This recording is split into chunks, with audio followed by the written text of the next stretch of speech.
Hello lovely, so today I'll be showing you a detailed tutorial of how I achieved this bustier pattern for my first Valentine outfit.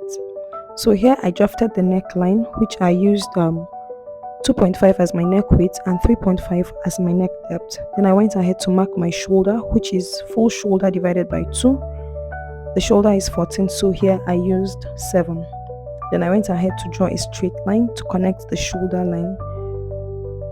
I'm using a marker to make the lines more visible for you to see. Then I took my shoulder slope, which was 1 inch, and I connected it to my actual neckline.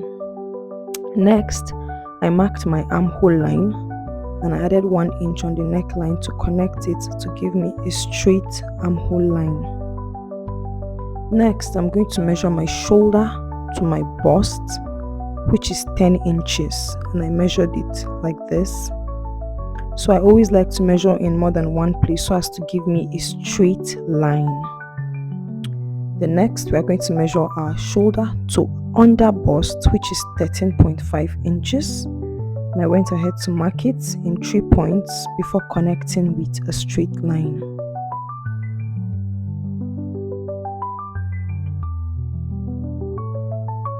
The next, I measured my shoulder to waist, which is 16 inches.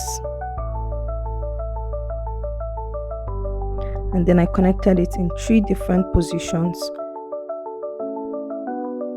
So I'll just go ahead to label my lines just as not to get confused. The first line is our armhole, the second line is the bust line, then we have the under bust line, then finally the waistline.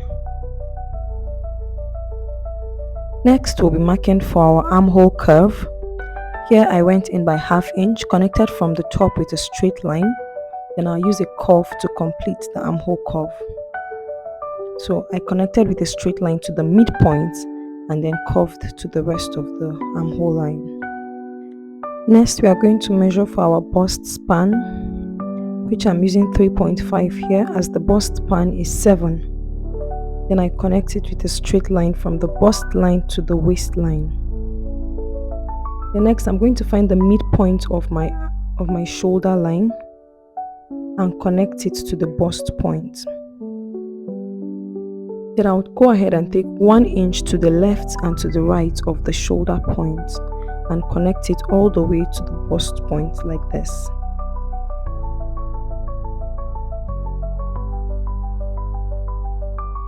I'm going to shade out my dot. Next, I'm going to shape the garment. So I'll measure for my bust, which is my bust divided by 4, 9 inches.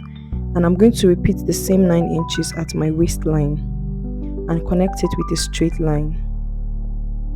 Now I'm going to take out the excess of the bust minus waist. The bust is 36, the waist is 28. So I'm going to take out the remaining excess as that, which is 2 inches. So I'm measuring 1/2 inch on the left hand side and 1.5 inch on the right hand side. Then I connect it to the under bust like this. Then from the bust point, I connect to it with a curve to the under bust. And it gives us a shape like this. Then we shade out this dart because it will be going completely out. Next, I want to get my neckline curve. So I just marked my chest line, which is 7 inches. Then I connected it to the armhole like this.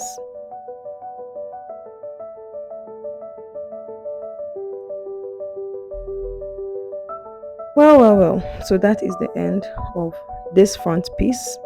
So I'll just go ahead to shade out the region I won't be needing and cut.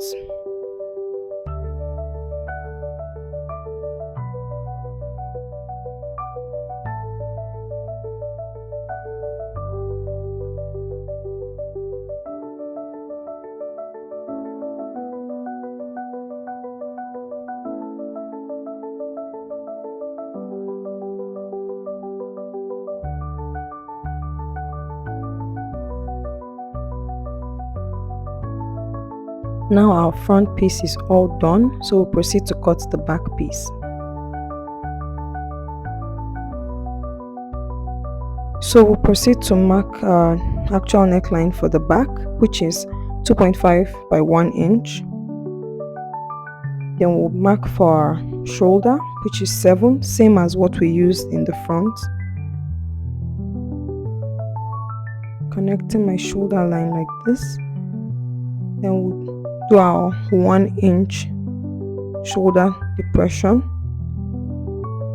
Then we'll mark our armhole line, which is 7 inches, same as what we used in front. Then we'll mark our shoulder to waist. For the back, you don't mark shoulder to bust or shoulder to under bust. You just mark shoulder to waist directly. And then I connect with a straight line. So now I'll just go up by 0.75, which is the same amount I used for the front neckline piece. Then I'll shape the blouse, measuring the bust and repeating the same bust on the waistline. Then I connect with a straight line. Next, I'm going to take my back suppression, which is 1 inch. Then I connect to the back of the neckline. Then next, we mark our dart, the center of our back piece, which is 4 inches. And we connect to the straight line. And then take 1/2 inch to the left and 1/2 inch to the right. And connect it all the way to the armhole line. So I like to shade out my dart region.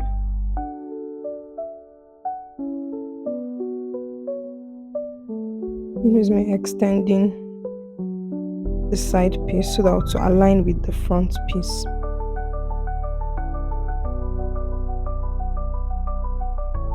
Then we cut.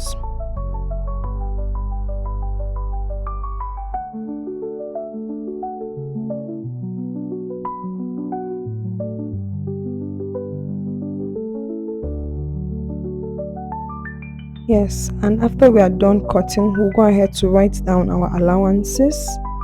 All the allowances. Is always good to indicate your allowances so that you don't get confused or you don't mix up the shape of your pattern. And that's it, guys. I am done with this pattern. Very simple and easy. Our front and back pattern is ready. Next up, I'm going to cut the flea for this dress.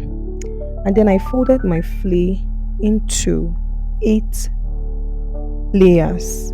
So I folded into 4, which gave us a total of 8 layers because I want a 360 degrees flea. Here I went ahead to measure for my waist, and now I am measuring for the length that I want to use for the dress.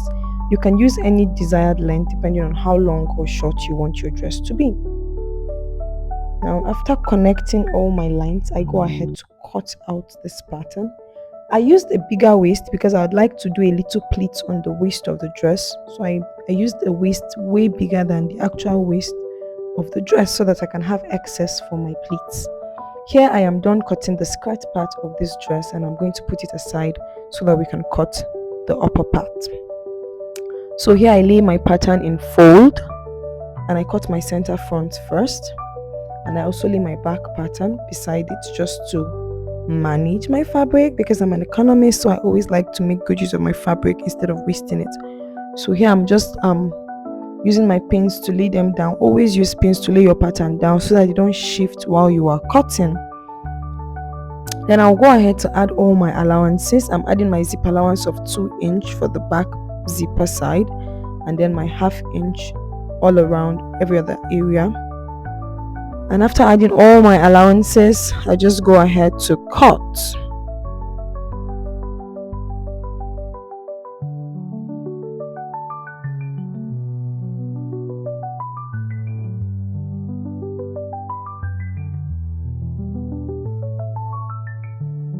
After cutting, I'm going to notch all my allowances just to make it easy to sew. I'm going to notch my zip allowance, notch my dart points, notch my sewing allowances, just so that the joining process will be very, very seamless. I'll advise you always notch your allowances because it makes sewing pretty easy, that even if you don't have a measurement tape, you can still sew without having to remeasure all the time. Yeah, so here I'm laying my side piece and pinning it down so that I can equally add my allowances and cut.